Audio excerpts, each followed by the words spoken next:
How you doing, everyone? This is Matthias Atva from Direct Dreadnought, your Dreadnought PS4 replay guy. Today we have another player-submitted replay cast from none other than Sharky1302, one of the top 10 players' choice for best players on the PS4 server of all time, one of the best artillery cruiser captains around, one of my first subscribers, and an all-around great guy. Sharky is a longtime gaming buddy and rival of mine. He's dependable and calm under fire, is an expert sniper and tactician, always puts the enemy team on the ropes in diving for cover, and is also a fellow Dreadnought and racing game YouTube content creator. Be sure to visit his channel when you have a chance. It's Sharkskin Gaming, all one word. Sharky will be taking out his unnamed Jupiter Arms Grenada Tier 5 artillery cruiser in this legendary onslaught match on Kappa Base. His Grenada has the Goblin paint scheme, which really makes his artillery cruiser look like it's wearing a sniper ghillie suit, has the shark tooth emblem, and no icon. His Grenada's weapon and module loadout is, of course, the Heavy Particle Cannon 5 main gun, Light Flak Turrets 5, which may not be as long-ranged as other secondary artillery cruiser weapons, but is great for destroying pods, mines, and corvettes at close range. His primary module is Bomb Catapult 5 for ruining someone's day at long range if they stand still too long, Drain Missile 5 because shielded targets suck, Anti-Missile Pulse for dealing with all the missiles and torpedoes that will inevitably head Sharky's way once he starts racking up the kills, and Armored Lockdown 5 for 5 seconds of near invulnerability once a minute. His officer briefings are Retaliator so he can get his modules back faster when he comes under attack, Destruction Cascade to add 30% more damage every time he gets a kill, Nerves of Steel so he can make a hasty getaway and scoot to a new firing position while under fire, and Get My Good Side because as soon as he starts sinking ships, he expects corvettes to be flanking him often. Both teams in this match have a good mix of high and lower level players with a couple bots mixed in. On the blue team, Sharky is joined by Pathfinder 1989 in his Kataro and CMC Kara taking front and center in his Dreadnought. The red team has a good mix of players, but by far the most dangerous threat on the red team is J-Liggs, who is very skilled. I know, he's killed me a lot, and never to be underestimated. Alright, let's jump right into the action, and as with all my other replay casts, this is totally unscripted and in real time, editing only things out like cat meows and telephone calls. As we see, Sharky is slowly creeping up to the front and he's already taking shots at the enemy team. Looks like he's got his first mark right there. He couldn't actually hit the ship and it's cloaked up, but let's see if Sharky can finish the job. He got a double hit right there. Let's see if he can finish off that artillery cruiser before it ducks for cover, and he does for his first kill of the match, and I believe the first ship kill for his team of the game. Now he is going to start peppering that Dreadnought, but he does notice that it did have its armor amp up, and now he's trying to launch his anti-energy missiles as well as a bomb catapult, but I don't think he's going to finish it off because there are anti-missile lasers from the enemy team shooting down many of his projectiles, but that's okay. It's only the start of the match, and I have a feeling that at the 8.6 kilometer range that Sharky is shooting at in his Grenada, he's going to get another chance to finish off that Dreadnought soon. He already put 2 shots into that artillery cruiser, and he finished it off right before he got back into the cover. That is great. That's 2 artillery cruisers down, and there's that Dreadnought from before, and it looks like Sharky is going to finish him off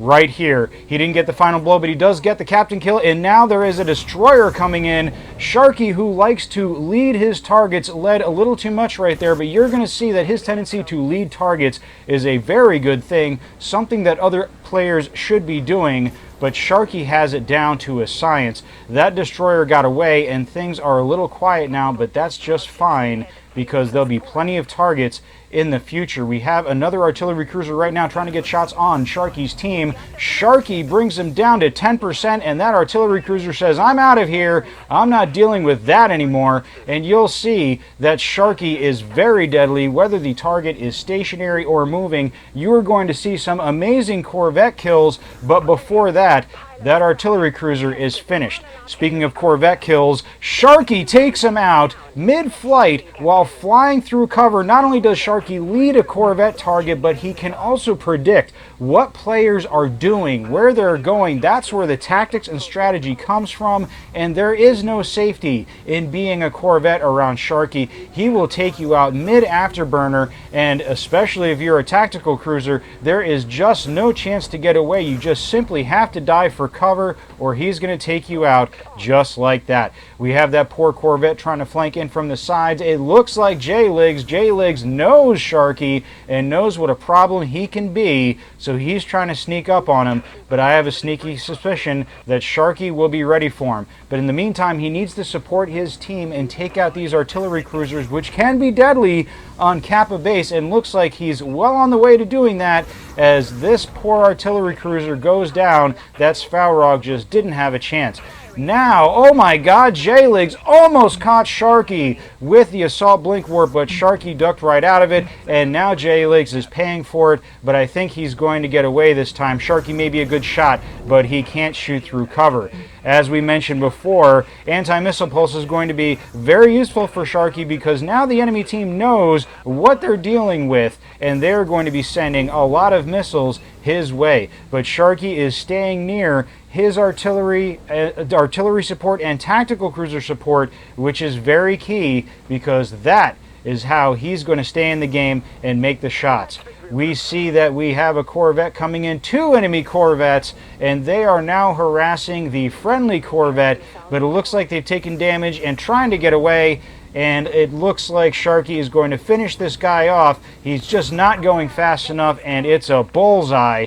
He sees J-Liggs again, anticipating where he's going to be, trying to lead the target. Almost got him again, but J-Liggs is no fool and is trying to desperately put cover between him and Sharky takes notice. He was hoping to catch J-Liggs getting too close to the command ship, but he's nobody's fool, and Sharky could not get the shot. But he's moving up. He knows he has the support of his team, and he sees his target, but it looks like he's going to get away again. That's just fine, though. Now that we have a little bit of break in the action, I do want to mention that... oh, never mind! J-Liggs got the Avenger. Sharky just couldn't let him go and has already found new targets to shoot at. But I did want to say before that Sharky has many different module builds. This isn't his standard one, as you'll see in many of his replays on his channel, that he's always keeping things fresh in the artillery cruiser and experimenting. And oh my god, that must be the 4th or 5th Corvette that Sharky has nailed this game. There is just no safety in speed when Sharky's around. He's going to hit bullseye after bullseye. I wouldn't count on that afterburner saving your skin. You might as well dive for cover or get your armor amp up, because the heavy particle cannon is going to find you. And guess what? Many players know that, not least of which would be Scrope, Persistent Flame, and me, as Sharky has shot all of us down several times. I feel bad for J-Liggs right now because he's going to get nailed again. He tried to beat Sharky at his own game, but it's not going to happen. And J-Liggs is no pushover. He's an excellent player, very good, but you can't come to Sharky dead on like that. Whether you're in an artillery cruiser or a Corvette, he is just too good of an aim.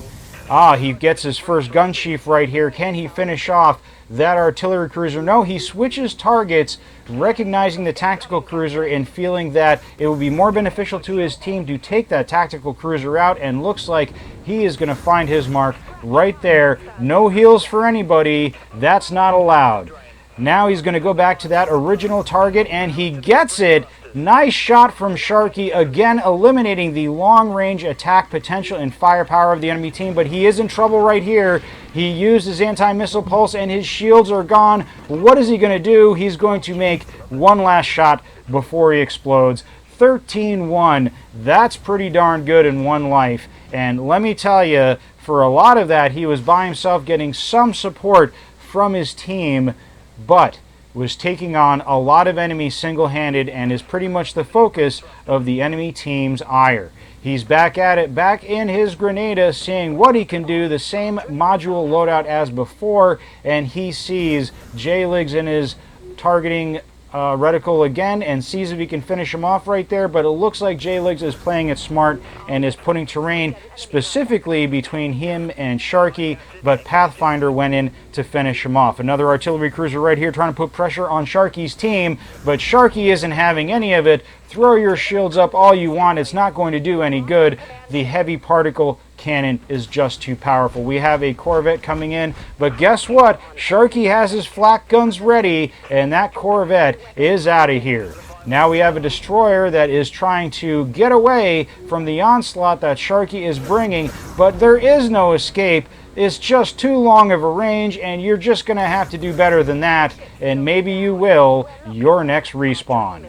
Alright, we have two Dreadnoughts, and they are launching nukes, and we have another Akula Vector Destroyer right there. They're taking on Sharky's team. They are foolishly ignoring him, but oh no, here comes J-Liggs. This is the moment J-Liggs was waiting for. Will he finish him off? Will he get it? And Sharky is taken down by the Assault Blink Warp. J-Liggs finally has his revenge. He was waiting for the right moment and outsmarted Sharky. Sharky got a little too cocky, but he wanted to be in the center of the map to get maximum target acquisition potential and maximize his range. But now he's going to switch things out because he knows the pressure is on, and he's back in his Falrog. As we see, his Falrog uses Disruptor Auto Beams 5, Proximity Mines 5, Stasis Pulse 5, and of course Armored Lockdown. Now he's not going to have the same speed of shot or firepower potential of his Grenada, but he is much more durable and he is much more mobile. He has a different set of officer briefings for his Falrog,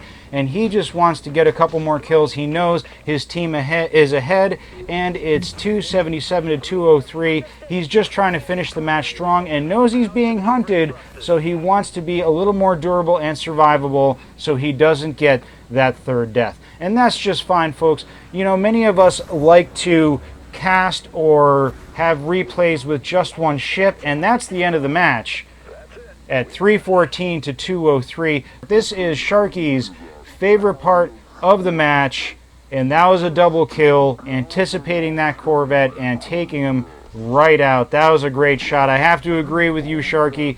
That was the best scene of the match. But as I was saying before, it's okay to switch ships, and actually it's sometimes beneficial if you're in a situation where you've picked a ship and it's not the right ship for the job, or the enemy keeps pulling out ships that counter your ship. It's always good to have those 4 extra ships in your fleet, and it's good to have them different types of ships so you can take on different scenarios or have different builds to solve different problems. If there's a lot of enemy Corvettes, maybe you should be pulling out your Oberon destroyer or a Dreadnought. You shouldn't be pulling out your artillery cruiser necessarily. If there are a lot of artillery cruisers on the enemy team, you probably don't want to have a Dreadnought or an Akula Vector destroyer.